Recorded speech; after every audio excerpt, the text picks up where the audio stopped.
Hello class, my name is Lauren Smith and I'm presenting on my two microbes, Rabies virus and Salmonella enterica.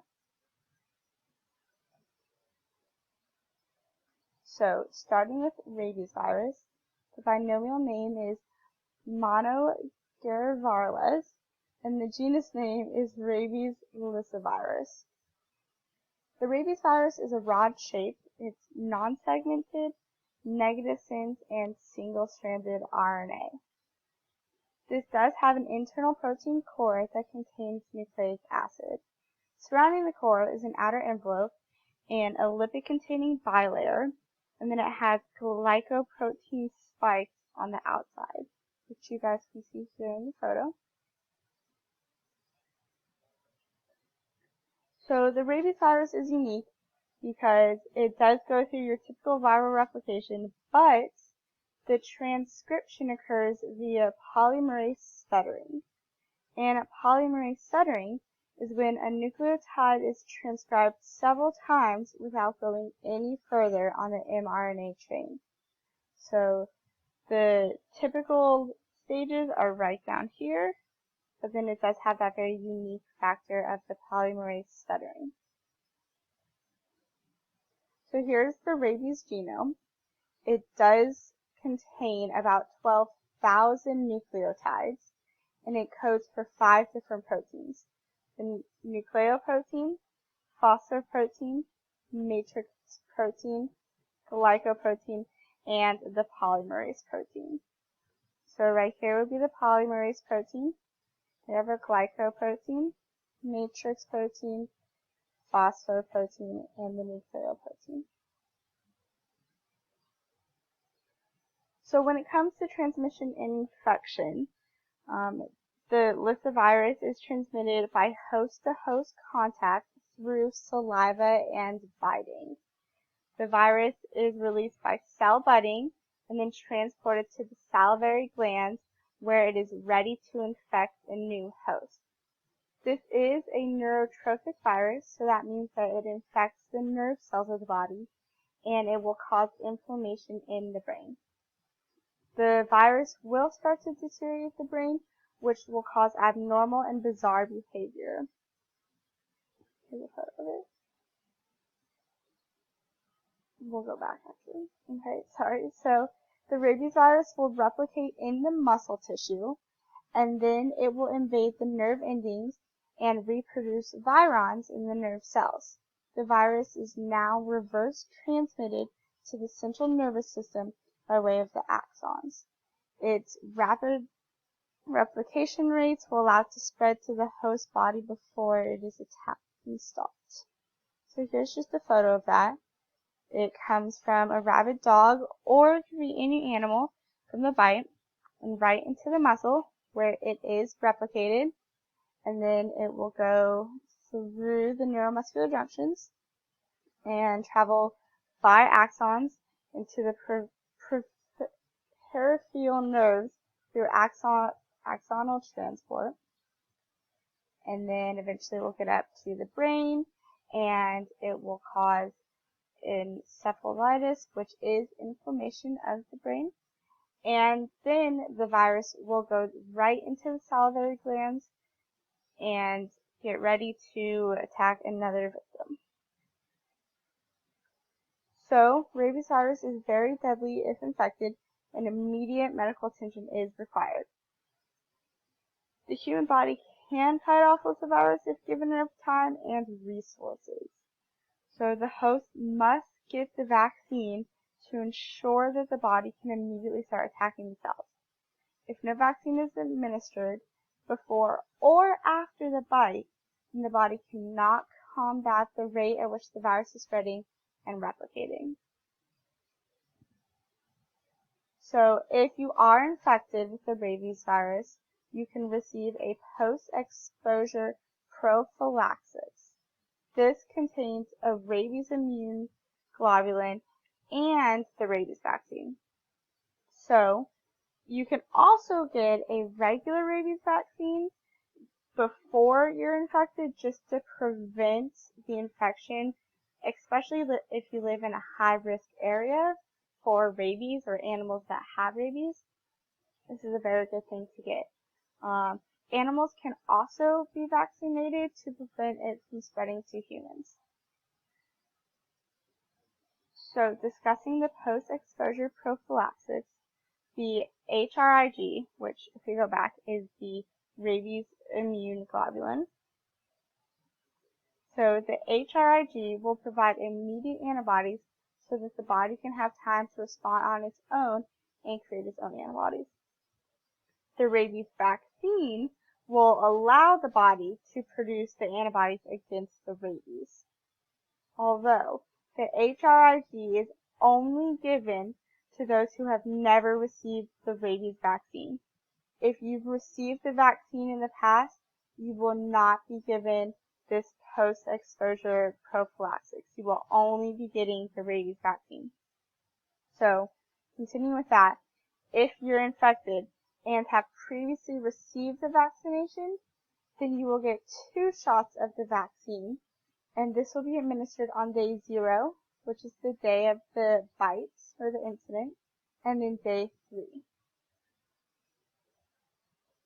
There are a few side effects of the vaccine, and this can include soreness or redness at the injection site, itching or swelling at the injection site, headache, nausea, abdominal pain, muscle aches, hives, or sometimes, but it is very rare, nervous system disorders.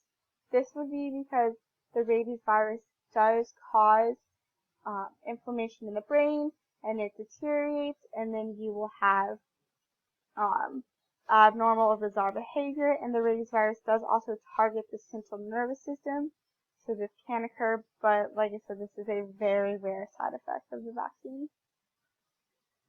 So the rabies virus is communicable. The mode of transmission will be a bite from infected host to new host. There's no other way to get rabies. The only way is from a bite. And the reservoirs of leucovirus include raccoons, skunks, cats, dogs, bats, and foxes. So in 2018, there were 4,951 cases in animals. Human rabies cases are very rare. There's only about 1 to 3 yearly. Rabies virus is very prevalent in animals, but not so much in humans. You're more likely to come across an animal who's given it to another animal instead of you getting bitten yourself. People are getting vaccinated and avoiding areas or actions that would put them at risk of getting bitten by the infected animal. Although, if you are bitten, the mortality rate is 99.9%. This also goes for the animals as well. There have been a few sporadic outbreaks. One major one occurred in Thailand in 2018. There were 400 confirmed cases in the animals. This was a very human-populated area, and these animals were dogs that were living amongst them, so this was a very difficult situation. And that is all I have for the rabies virus. Let's go ahead and move on to my next microbe, Salmonella enterica. So, Salmonella enterica, binomial name is, just as I said, Salmonella enterica. The family name is Enterobacteriaceae. Salmonella enterica is gram-negative and has a bacillus shape. They have fimbriae on their outer cell surface, and fimbriae are like flagella, but the structures are shorter. So if you can see here, here's some fimbriae. And then this is that rod shape they have. Salmonella enterica reproduce asexually through cell division, and they can survive many environmental stressors. They can be transmitted directly or indirectly. Directly would be through eating uncooked meat or poultry, and then indirectly would be through drinking contaminated water. So this would be water that contains Salmonella enterica, and a lot of people don't know that their water would contain that. So for illness to occur, the bacteria must be living when it enters the body. It will enter the body and attach to the cells in the intestines. Once attached, the bacteria will begin to produce toxins, and then these toxins will attack the intestinal cells and cause illness in the host. The symptoms of this illness will include diarrhea, fever, and abdominal cramps. This illness will usually last 4 to 7 days, and this is one of the top causes of food poisoning and most infectious Salmonella strain. Here's a photo of the Salmonella will enter the body, and it will go straight into the intestinal tract, where it will attach to the intestinal wall, the epithelial cells, and it will start producing the toxins, which are going to go through the body. So Salmonella enterica enter the body and start their attack by attaching to the intestinal cells. To avoid the immune system attack, they release a specific protein that stops the transport of bacterial fragments to the surface. This is what will stop the second wave of the immune system defense line from coming and killing off the bacteria that Salmonella enterica has brought into the body. On the other hand, Salmonella can flourish and start to cause harm in the human body by acquiring metal ions within the host. This main metal ion would be zinc. So the human body will flood the infected area with antimicrobial proteins, and one specifically would be calprotectin. Calprotectin removes zinc. Thus, the bacteria the infection will either stop or slow down because it does not have that zinc to thrive. So, if you're infected with Salmonella enterica, you would be treated with azithromycin. Azithromycin is a common antibiotic used to treat various bacterial infections. This works by stopping the growth of the bacteria by attacking the cell wall or coating the cell altogether to interfere with the bacterial reproduction. Other treatments can include ampicillin, trimethyl-methoxyl, and then chloramphenicol.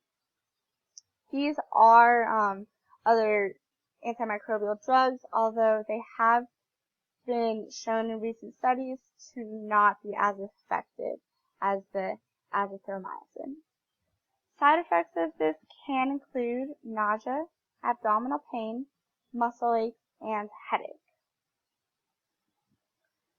Salmonella enterica is communicable.